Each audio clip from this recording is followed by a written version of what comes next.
고향 가는 길이 즐겁고 행복해야 되는데 가시는 분이나 남아있는 분 모두가 마음이 무거운 오늘의 현실을 맞이하고 있습니다. 문재인의 정치 방역으로 고통받는 우리 자영업자들에 대한 문재인의 망언을 규탄하는 성명서를 낭독하겠습니다. 자영업자 죽어가는데 가장 안전한 나라가 될 것이라는 문재인의 망언을 규탄한다. 존경하는 국민 여러분, 정치방역 장기화로 생활고에 시달린 자영업자들이 극단적 선택을 하는 사례가 잇따르고 있습니다. 올해만 자영업자 22명이 고귀한 생명을 버리는 극단적 선택을 했습니다. 문재인은 더는 살 수 없어 죽음으로 내몰리는 자영업자들의 처절한 현실과 그 절규를 외면해서는 안 될 것입니다. 강원도 원주에서 유흥업소를 운영하던 50대 자영업자가 숨진 지 며칠이 지난 상태에서 지난 13일 발견되었습니다. 그에 앞서 서울 마포에서 23년간 맥주집을 운영해온 50대 여자 사장은 코로나 사태 이후 매출이 3분의 1로 줄어들어 월세조차 감당하기 어려운 현실에서 자신의 그 힘든 상황에서도 원룸 보증금을 빼서 직원의 밀린 월급을 챙겨준 뒤에 결국은 세상을 등졌습니다. 전남 여수의 치킨집 점주도 경제적으로 힘들다는 유서를 남기고 세상을 떠났습니다. 더는 버틸 수 없는 자영업자들의 처절한 생존권 투쟁과 제발 살려달라는 절규에 찬 가까운 사영업자들의 호소를 문재인은 저곳에서 듣고 있는가? 묻지 않을 수 없습니다. 전국의 700만 자영업자들은 문재인 정부 들어 최저임금의 급격한 인상으로 큰 타격을 입었습니다. 2년 가까이 장기화된 정치 방향으로 자영업자들은 생존권의 직경탄을 받았습니다. 2020년 국세청 부가가치세 매출 신고 현황을 분석해보면 2020년 자영업자의 전년 대비 매출 감소가 19조 4,137억 원에 달하는 것으로 밝혀졌습니다. 한국은행 발표에 따르면 자영업자 대출은 2016년 말 180조 2천억 원에서 21년 3월 말 831조 8천억으로 무려 73.2%가 증가하였습니다. 이 가운데 개인사업자 대출은 541조 원이요, 가계대출은 290조 8천억 원입니다. 더 심각한 것은 제1금융권에서 대출을 받지 못하기에 대부분 금리가 높은 비은행권 대출이 더욱 심하게 증가했다는 사실입니다. 한국은행에 따르면 자영업자 중 고위험 가구가 지난해 말 기준 19만 2천 가구로 지난해 3월보다 무려 76%가 불어났습니다. 매출이 정상화되지 않고는 늘어난 부채 부담으로 자영업자들의 폐업은 속출할 것입니다. 소상공인연합회는 지난 1년 6개월간 자영업자들은 66조 원이 넘는 빚을 졌고 45만 3천 개, 무려 하루에 1000여 개의 매장이 폐업을 했다고 발표했습니다. 지난 9월 1일 한국경제연구원이 음식점, 도소매, 숙박업 등 소상공인 비중이 높은 8개업 중 500명을 대상으로 설문조사한 결과 무려 자영업자 39.4%가 당장 폐업을 고려하고 있다고 나타났습니다. 매출 감소, 고정비 부담, 대출 상환 부담의 자금사정 악화 등으로 폐업을 고려하고 있는 것입니다. 이 모든 것이 지금까지 자행되고 있는 문재인의 정치 방역 때문입니다.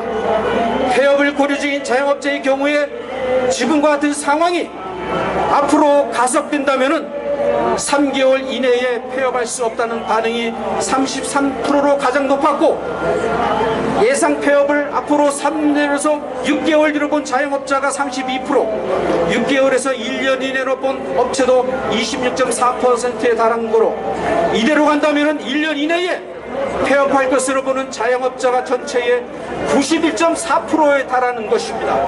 한국 경제의 기초가 무너지는 최악의 상황을 우리는 맞이하게 되는 것입니다. 그런데 여러분, 이런 상황에서 문재인은 지난 14일 국무회의에서 경제협력개발기구 최저 수준의 신규 확진자 수와 치명률의 높은 백신 접종률까지 더해지면 코로나19로부터 가장 안전한 나라가 될 것이라는 망언을 했습니다. 이어서 접종과 방역의 일상이 조화되는 새로운 K모델을 창출해 세계의 모범이 될 수 있다고 하는 자화자찬에 빠져버리고 말았습니다. 쓰러지고 죽어가는 자영업자들은 살려달라고 애원하는데 문재인은 가장 안전한 나라를 내세우니 문재인은 자영업자들과 딴 나라에서 살고 있는 것은 아닌지 묻지 않을 수 없습니다.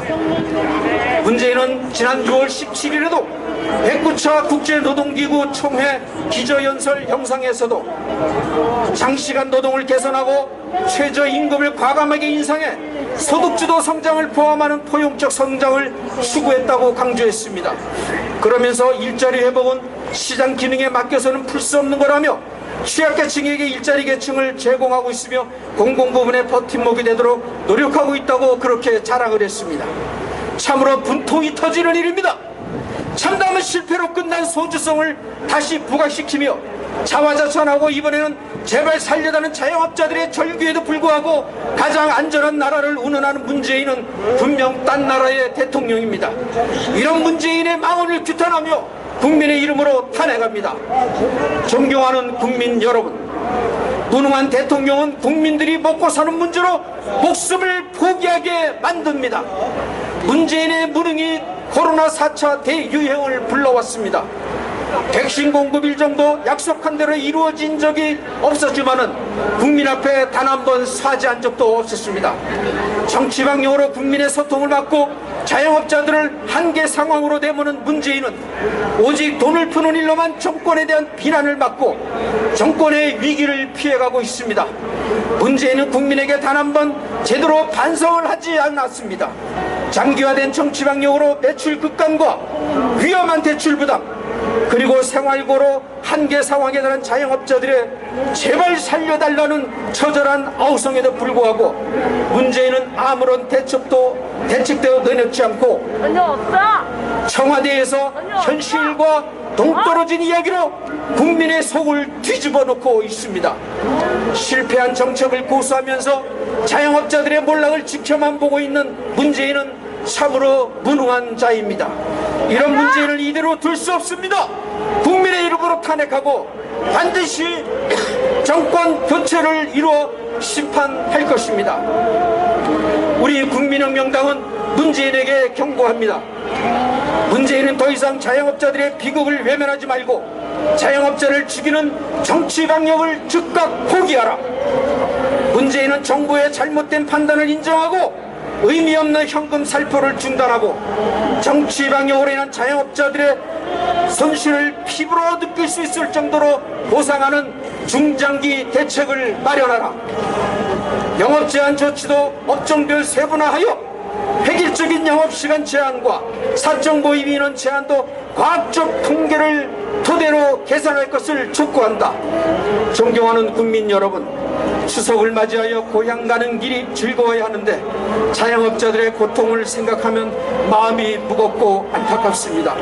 고향 가는 길 위드 코로나 생활 방역이 정답입니다. 우리 국민혁명당은 자유로운 국민생활 보장과 자영업자의 자유로운 영업활동을 위해 딴 나라에 사는 무능한 문재인과 끝까지 투쟁하겠습니다.